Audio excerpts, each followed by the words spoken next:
에피소드 2 녹화 들어갑니다.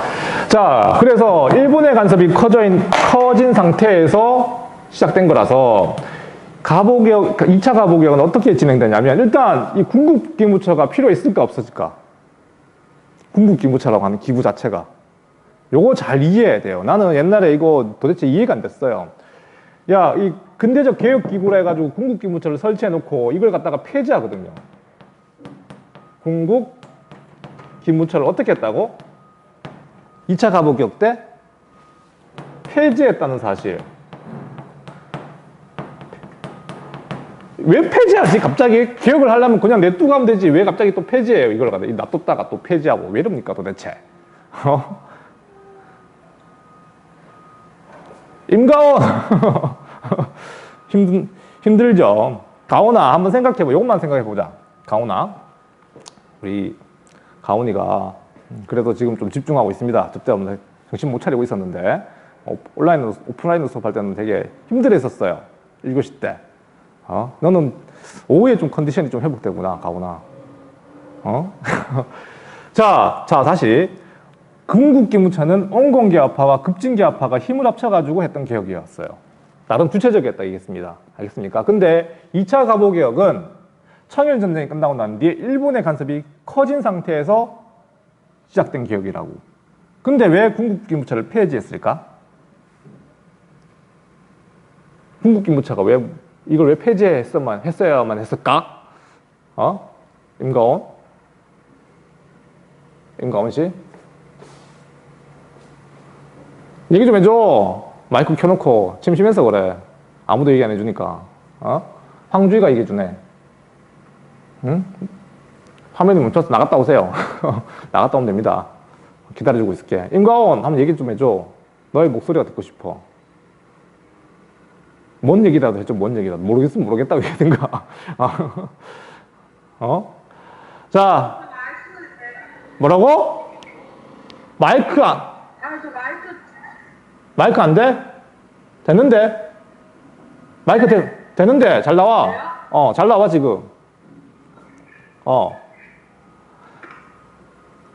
옛날엔 그냥 외웠어. 이제, 임가원 내가 답을 얘기해 줄게. 옛날에는 이거 그냥 외웠어요. 1차 가보개혁 때는 군국기무처. 2차 가보개혁 때는 군국기무처를 폐지하고 개혁을 실시했다. 이거 도대체 뭔 말인지 나 몰랐다니까. 자, 근데 잘 생각해보면 얘들아. 온건기압파는 친청파야. 알겠습니까? 얘는 친일파고 일본에 가까운 애들이고 청일전쟁 중이라고 했대는 청일전쟁 중. 그때는 얘들 둘이가 힘을 합쳤는데 2차 가보개혁 때는 사실상 이 급진기압파가 중심이 된 거예요. 아까 보다시피 박영효야, 박영효. 더 이상 얘네들하고 같이 할 이유도 없어요. 이해됩니까? 이유가 없어지게 된 거라고. 그래서 이 급진기압파 중심으로 좀 더 강력한 개혁을 추진해 나갔던 겁니다. 그러니까 이거는 필요 없어진 거지. 군국기무처라고 하는 거는. 이해됩니까?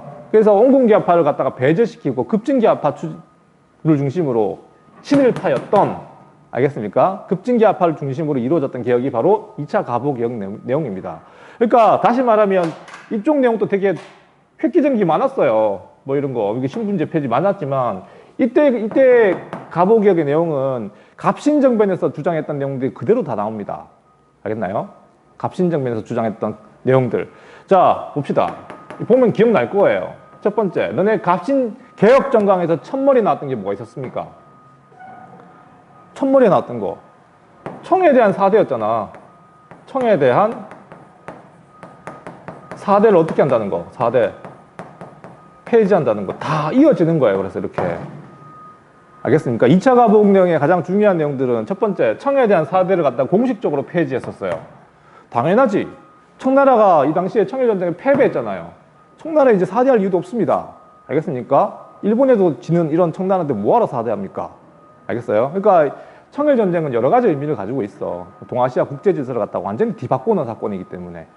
청에 대한 사지를 폐지했다는 거. 두 번째, 되게 많아 적을 거. 그 다음에 얘들아, 그 홍범 14조. 홍범 14조를 먼저 얘기해야 되는데. 다시 적을게요. 얘들아. 이렇게 적으면 너네 헷갈리니까. 또 안 마르잖아. 응? 홍범 14조에 나오는 내용이 그거예요. 홍범 14조. 그러니까 홍범 14조는 이제 급진개화당이 사실상 개혁을 주도하면서 내걸었던 개혁의 어떤 목표 같은 거였거든요. 알겠습니까? 개혁의 목표고, 홍범 14조는, 여기 나오네요. 103페이지 보면은. 자, 103페이지 봅니다. 103페이지 보면 밑에 홍범 14조가 나오지. 맞죠? 홍범 14조. 그러니까 거기에 나오는 중요한 내용들이에요. 자, 홍범 14조를 반포했다. 홍범 14조. 되게 이제 너네 외우기 어렵다. 홍범 14조가 2차 가부개혁 때 나온다는 거 기억하세요. 알겠습니까? 자, 그래서 이 홍범 14조의 내용에는 개혁정강 14개조 내용과 비슷한 내용이 많이 들어있다고. 첫 번째, 청에 대한 사대를 폐지한다는 거. 폐지. 그 다음에 근대적인 교육기구를 만들어 가요. 근대적인 교육기구. 교육입국조서라고 하는 걸 반포합니다.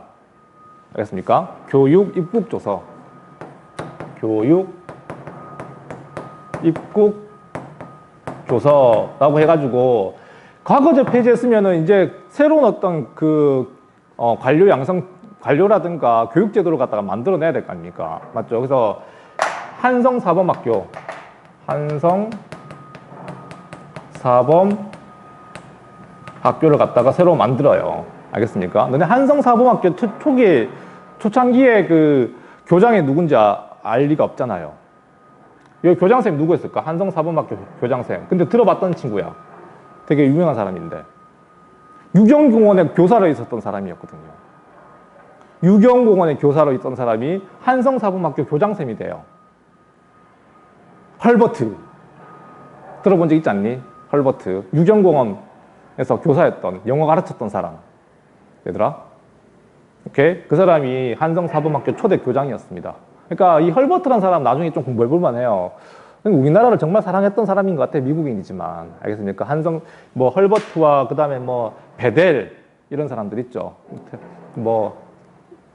대한제국이 망하는 과정에서도 대한제국을 지지해줬던 몇 안 되는 외국인 중에 한 사람이었습니다. 알겠습니까? 외국인들이었죠. 알겠습니까? 한성사범학교를 갖다가 이때 만들게 되고, 알겠습니까?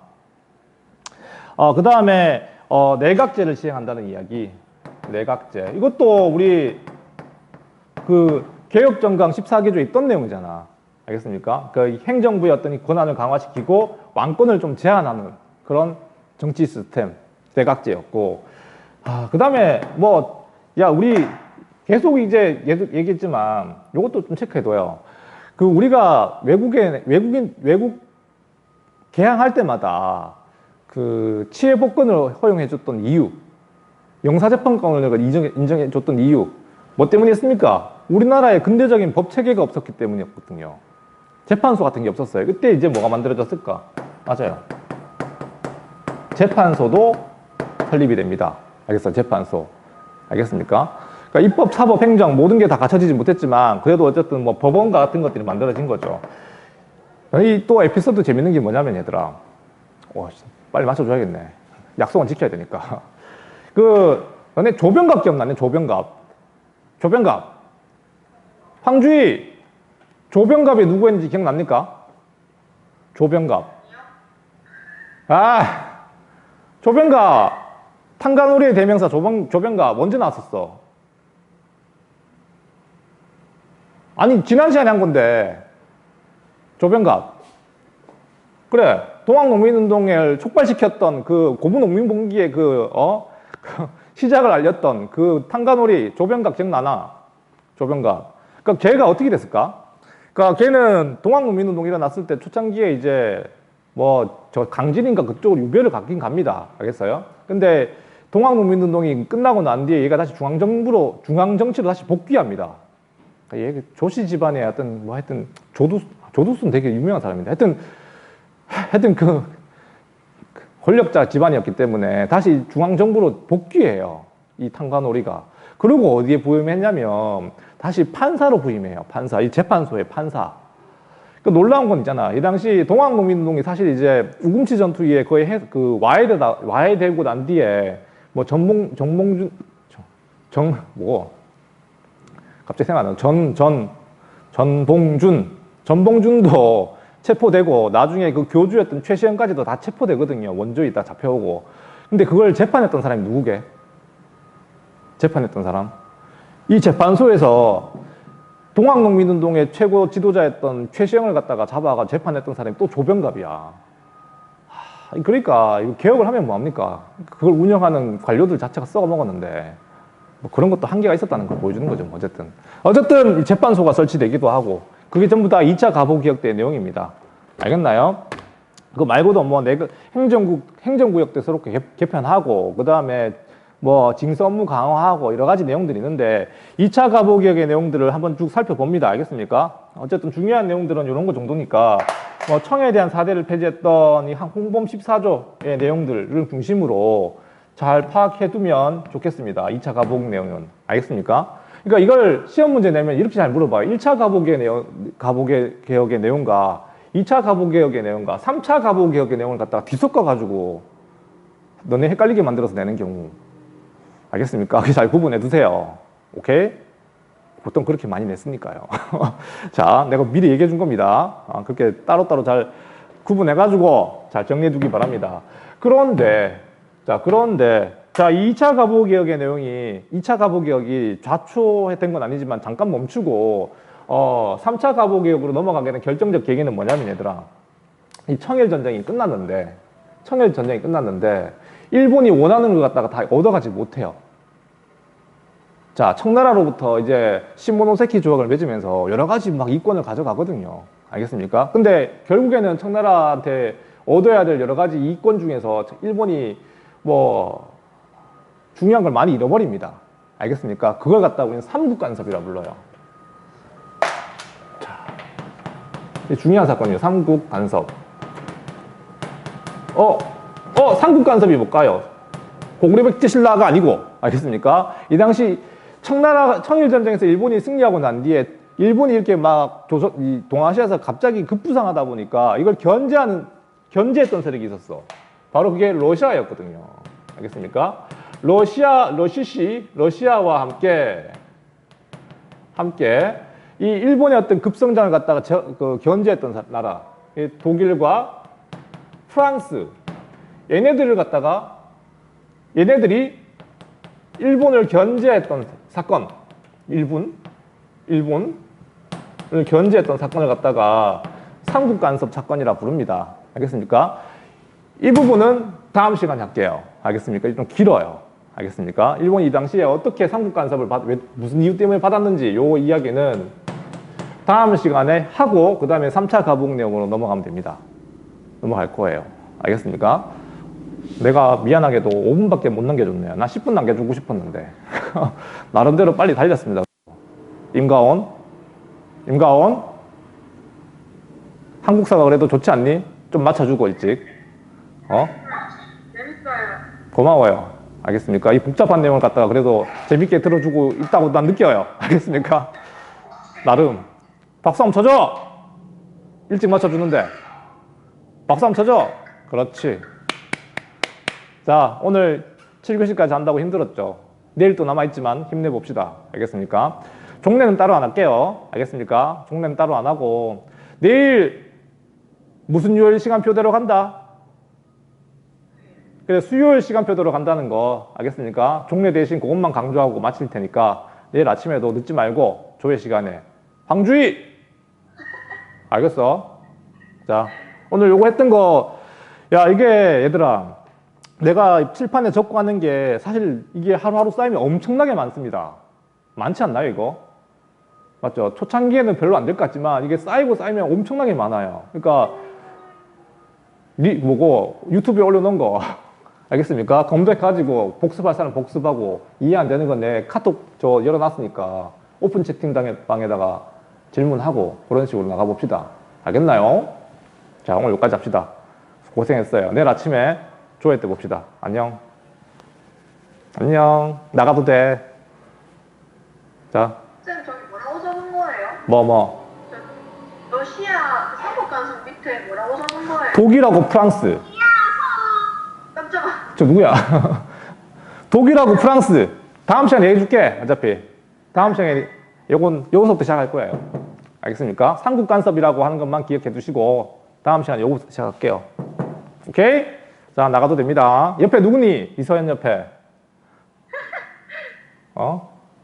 많이 봤는데 어디서? 자, 안녕.